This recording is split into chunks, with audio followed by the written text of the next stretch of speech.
சுச்சக்ர வரதாச்சாரியம் சுத்தசத்வ குருத்தமம் ஸ்ரீநிதி ராகவம் வந்தே ஹ்யபார கருணாகரம் கவிதாஜித கல்லோலி கன்யகா காந்தவக்ஷசே கருணாதி குணாட்யாய கமலாநிதயே நமஹா. ஸ்ரீ சங்கரா தொலைக்காட்சி நேயர்களுக்கு வணக்கம். புன்னகை ராமாயணம் சுந்தர ஸ்பந்தத்தின் 36வது புன்னகையை இன்றைய தினம் நாம் காண உள்ளோம். இப்போது இந்த பகுதியை அனுபவிக்க 108 திவ்ய தேசங்களில் ஒன்றான திருநாங்கூர் திருவன்புருஷோத்தமம் என்ற திவ்ய தேசத்துக்கு நாம் வந்துள்ளோம். புருஷோத்தம நாயகி தாயாருடைய திருவடிவாரத்திலேயே இருக்கிறோம். இப்போ உங்களுக்கு ஒரு கேள்வி எழலாம், இல்லையே வன்புருஷோத்தமம் அப்படின்னா அது பெருமாள்னு பொதுவான ஸ்ரீமன் நாராயணனுக்குரிய திருக்கோவில் தானே, நாம புன்னகை ராமாயணம் தானே பார்க்கிறோம், ராமனுக்கும் இதுக்கும் என்ன சம்பந்தம் அப்படின்னா, நம்முடைய பெரியோர்கள் இங்கே புருஷோத்தம பெருமாள் வன்புருஷோத்தனை அனுபவிக்கும் போது அவனை ராமனாகவே கண்டிருக்கிறார்கள்.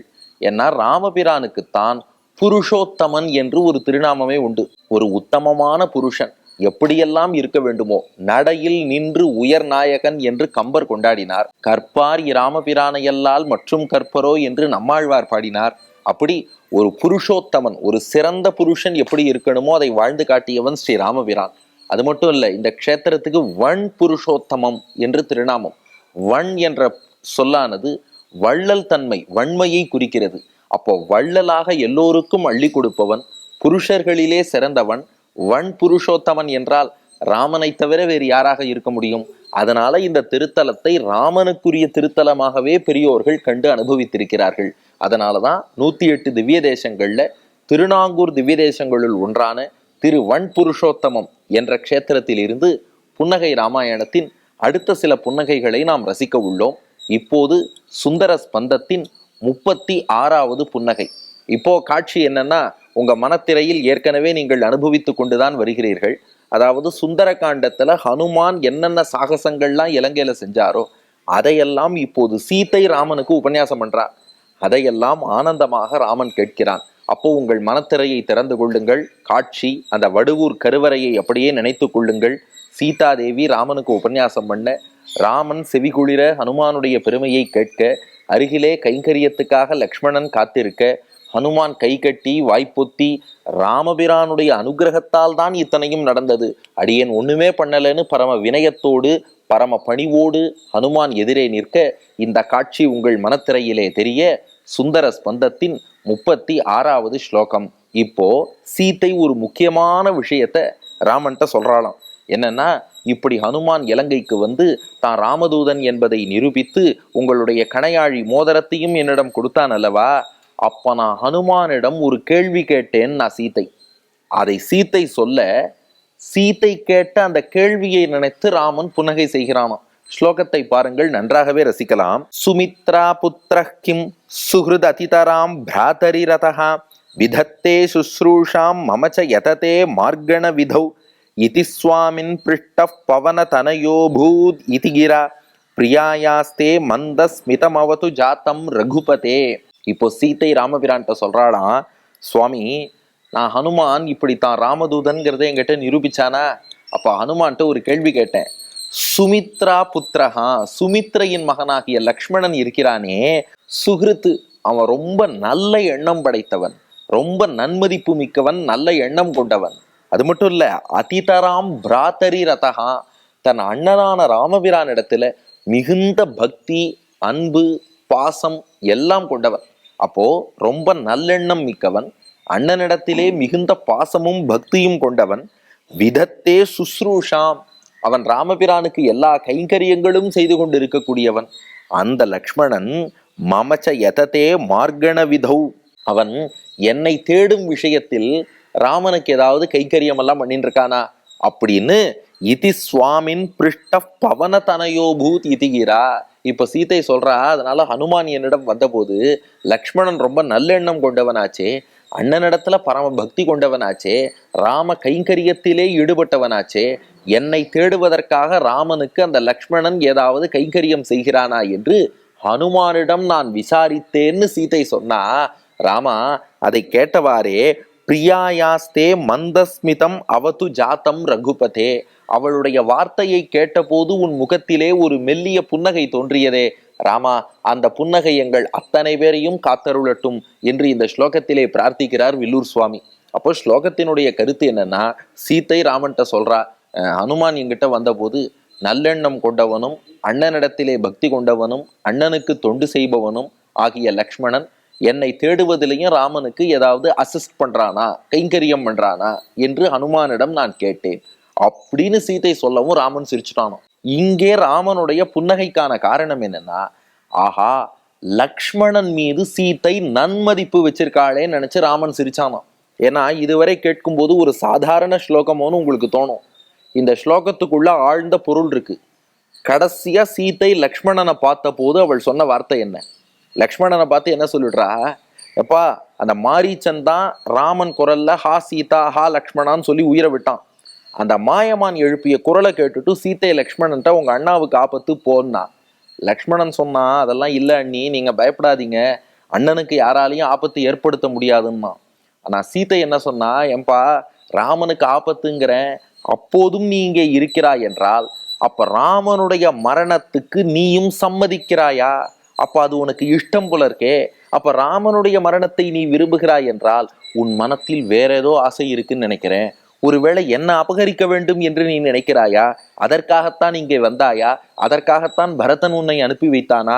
நீ இப்போது போகாவிட்டால் நான் அக்னி பிரவேசம் பண்ணுவேன்னு லக்ஷ்மணனை பார்த்து சீத்தை பேசிட்டா இல்லையா?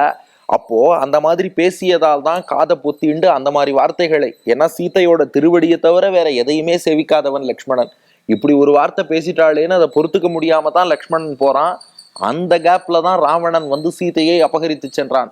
அப்போ லக்ஷ்மணனை பார்த்து கடைசியாக சீதை சொன்ன வார்த்தை, என்னை அபகரிப்பதற்காக நீ இங்கே வந்திருக்கிறாயா? அதனால தான் இன்னும் ராமனுக்கு ஆபத்துன்னு தெரிந்தும் நீ இங்கேயே நிற்கிறாயா அப்படின்னு சுடுசொல் பேசிட்டா இல்லையா? ஆனா இப்ப தெரிவிக்கணும் அந்த லக்ஷ்மணனுக்கு, சாரி நான் வந்து உன்னை பற்றி தெரியாமல் பேசிட்டேன்னு சொல்லி அந்த விஷயத்தை தெரிவிக்கணும். ஹனுமான் தூதுவனா வந்திருக்கார். அதை எப்படி தெரிவிக்கிறதுனா, டைரக்டா சாரின்னு சொல்வதுங்கிறது நல்லா இருக்காது. என்ன சொல்லிட்டா, அந்த லக்ஷ்மணன் மீது பூரணமான நன்மதிப்பு தனக்கு இருக்குங்கிறத ஹனுமான் மூலம் சொல்லி அனுப்பிட்டா சீதை. அதனாலதான் ஹனுமான்ட்ட என்ன சொன்னா, வெறும் லக்ஷ்மணன் என்னை தேடுறதுக்கான முயற்சியில ஈடுபடுறானான்னு சொல்லல. முதல் வார்த்தை சுகிருத்து, அவன் நல்ல எண்ணம் கொண்டவன். அப்ப நல்லெண்ணம் கொண்டவன் சொல்லிட்டாலே சீதையை அபகரிக்கணுங்கிற எண்ணம் அவனுக்கு இல்லைங்கிறத சீதையே புரிஞ்சுட்டு இருக்கான்னு அர்த்தம். அதனால சுகிருத்து. அடுத்த வார்த்தை பாருங்கள், அதிதராம் பிராத்தரி ரதகா, ராமனிடத்துல மிகுந்த அன்பு கொண்டவன். அப்ப ராமனுடைய மரணத்துக்கு அவன் சம்மதிக்க மாட்டான்னு அர்த்தம். அடுத்து விதத்தே சுஸ்ரூஷாம், அடுத்து அவன் கைங்கரியம் பண்ணிட்டு இருக்கான்னு சொன்னாலே அப்ப ராமனுக்கு ஒண்ணுனா அவன் தான் முன்னாடி வந்து நிற்பான்னு அர்த்தம். அப்ப ராமனுக்கு ஒண்ணுனா முன்னாடி வந்து நிற்கும் அளவுக்கு கைங்கரியம் பண்ணக்கூடியவன், ராமனுக்கு ஒண்ணுனா பொறுத்து கொள்ளக்கூடிய முடியாத அளவுக்கு ராமனிடத்திலே பக்தியும் அன்பும் கொண்டவன், எல்லாத்துக்கும் மேல சீதையிடத்திலும் ரொம்ப நல்லெண்ணமும் நன்மதிப்பும் கொண்டவன். அப்படிப்பட்ட லக்ஷ்மணன் என்னை தேடுவதில் ராமனுக்கு அசிஸ்ட் பண்றானான்னு கேட்டா இதுதான் இன்னும் முக்கியம். அதாவது சீதாதேவி சுடுசொல் பேசி இருந்தாலும் அதை பொருட்படுத்த மாட்டான் லக்ஷ்மணன். எப்படியும் அன்னை சீதாதேவி ராமனோடு சேரணுங்கிறதுலதான் அவனுக்கு ஆசை. அதனால இப்ப கூட, அதாவது சீத்தை கேட்கிற பாவம் என்னன்னா, நான் சுடுசொல் பேசி இருந்தாலும் கூட என்ன தேடணுங்கிறதுக்காக, நான் ராமனுக்கு கிடைக்கணுங்கிறதுக்காக இப்பவும் கைங்கரியம் பண்ணிட்டு இருப்பானே அந்த லக்ஷ்மணன் நன்னா இருக்கானான்னு கேட்டாலும். இப்ப அப்படியே அந்த ஸ்லோகத்தை ரீகேப் பண்ணி பாருங்க, இத்தனை விஷயமும் புரியும். அது இப்ப புரியணுங்கிறதுக்காகத்தான் முன்னாடி சொல்லும் போது சாமான்யமா அர்த்தம் சொன்னேன். இப்ப யோசிச்சு பாருங்க, ரொம்ப நல்லெண்ணமும் நன்மதிப்பும் கொண்ட லக்ஷ்மணன், அண்ணனிடத்திலே பரமபாசம் கொண்ட லக்ஷ்மணன், ராமனுக்கு எல்லாவித கைங்கரியமும் செய்யக்கூடிய லக்ஷ்மணன் என்னை தேடுவதற்காக ராமனுக்கு துணை புரிந்து அசிஸ்ட் பண்ணிட்டு கைங்கரியம் பண்ணிட்டு இருக்கானா அப்படின்னு சீதை கேட்டேன் என்று இப்ப அதை அப்படியே நினைவு கூர்ந்து நான் ஹனுமான்ட்ட இவ்வாறு கேள்வி கேட்டேன்னு சொன்னவாறே, அதை கேட்டிய ராமா உனக்கு அவ்வளோ ஆனந்தம் பாக்குறார் வில்லூர் சுவாமி. ஏன்னா ராமன் நினைச்சு பார்த்தானா, ஆஹா அப்ப என் லக்ஷ்மணன் நீ தப்பா நினைக்கல. அதாவது இது பெருமாள் தாயார் அவ ஒரு காரணத்துக்காக இந்த மாதிரி செய்யறா. ஏன்னா உங்களுக்கே தோணும், சீதை இப்படி லக்ஷ்மணனை போய் இப்படி சொல்லலாமா, எவ்வளவு தூய்மையானவன், இறை அடியார்கள்ட்ட அபச்சாரப்பட்டா அதற்கான தண்டனை கிடைக்கும்னு உணர்த்தத்தான் சீதை அப்படி பண்ணா. லக்ஷ்மணன்கிறவன் பரம பக்தன், அவன்கிட்ட பிராட்டியே அபச்சாரப்பட்டாலும் என்ன ஆறுது, ராவணன் அபகரித்து போய் 10 மாதம் சிறை இருக்க வேண்டிய நிலையெல்லாம் ஏற்பட்டது. அப்போ ஒரு இறை அடியாரை பார்த்து நாம சுடுசொல் பேசக்கூடாது, யாரை பார்த்துமே சுடுசொல் பேசக்கூடாதுதான். ஏன்னா ஒருத்தர் என்ன சொன்னார், ஒரு பக்தரை திட்டிட்டு அவரெல்லாம் பக்தரே கிடையாதுன்னார். ஒருத்தர் பக்தரா இல்லையான்னு முடிவு பண்ண நாம யாரு? அந்த அதிகாரத்தை பகவான் நமக்கு கொடுத்துருக்கானா? ஒருத்தர் பக்தரா இல்லையாங்கிறத இறைவன் தான் முடிவு பண்ணணும். அதனால நம்மால் ஆனது யாரையுமே சுடுசொல் பேசாம இனிய வார்த்தைகளே பேசிடலாமே. அப்ப இதை உணர்த்துவதற்காகத்தான் அவ பண்ணாங்கிறதையும் மனசுல வச்சுக்கோங்க. ஆக மொத்தம் லக்ஷ்மணனை பார்த்து சீத்தை சுடுசொல் பேசினாலும் அது ஏதோ அந்த நேரத்துல பேசினது தானே ஒழிய அவன் மீது சீதைக்கு நன்மதிப்பு என்பது இருக்கு. அதனாலதான் இப்ப இந்த வார்த்தையை சொல்லியிருக்கா.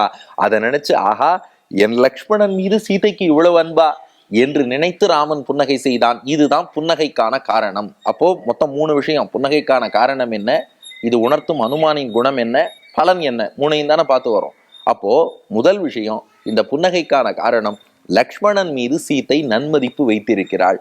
அதை நினைச்சு ராமன் சிரிச்சான். அடுத்து 2வது, இது உணர்த்தக்கூடிய அனுமானின் குணம் என்னன்னா அவருடைய சமயோச்சித புத்தி, பிரசன்ஸ் ஆஃப் மைண்ட். எங்க யார்கிட்ட என்ன பேசணுங்கிறது ஹனுமானுக்கு கரெக்டா தெரியும். அதனாலதான் என்ன பண்ணார், ராமபிரான் வருத்தத்துல இருப்பான் எப்படியும். லக்ஷ்மணனை சீத்தை சுடுசொல் பேசினாலே அது லக்ஷ்மணனுக்கு வலிக்கிறதோ இல்லையோ ராமனுக்கு வலிக்கும். அதை போக்கணும்னா லக்ஷ்மணனை சீத்தை இவ்வாறு விசாரித்தாள்ங்கிற அந்த விஷயத்தை, அந்த உண்மையை சொன்னால் அது ராமனுக்கும் ஆனந்தம் கிடைக்கும் என்பதால் தான் இந்த செய்தியை முன்பே ஹனுமானும் ராமபிரானிடம் தெரிவித்திருக்கிறார். இப்ப அதை சீத்தை வாயால ராமனும் கேட்கிறானே ஒழிய முன்பே ஹனுமானும் ராமன்கிட்ட சீத்தை என்னென்ன சொன்னா என்னும் போது இந்த விஷயத்தையும் ஹனுமான் சொல்லி விடுகிறார். அப்போ ஹனுமானுக்கு அந்த சமயோச்சித புத்திங்கிறது உண்டு. அது சீத்தைக்கும் தெரியும். இவன்கிட்ட நாம இதை சொன்னோம்னா இதை இவன் கரெக்டா போய் கன்வே பண்ணுவான். அதனாலதான் கரெக்டா ஹனுமான்கிட்ட கேட்டு அனுப்பினாலும், லக்ஷ்மணன் சௌக்கியமா இருக்கானா, அவன் அண்ணனுக்கு கைங்கரியம் பண்றானா, என்னை தேடுவதில் ஈடுபடுறானா, கரெக்டான நபரை பார்த்து தான் சீத்தை கேட்டிருக்கா. அப்ப இது உணர்த்தும் குணம் ஹனுமானுடைய சமயோச்சித புத்தி. கரெக்டா இப்படி கேட்டா அங்க போய் ராமன்ட்ட அவர் சொல்லிடுவார். இது அனுமனின் குணம். 3, இந்த புன்னகையை ரசிக்கிறவாளுக்கு என்ன பலன்னா ராமன் எப்போதும் கூட இருந்து காப்பான். ஸ்லோகத்திலேயே இந்த பலன் சொல்லிட்டார்.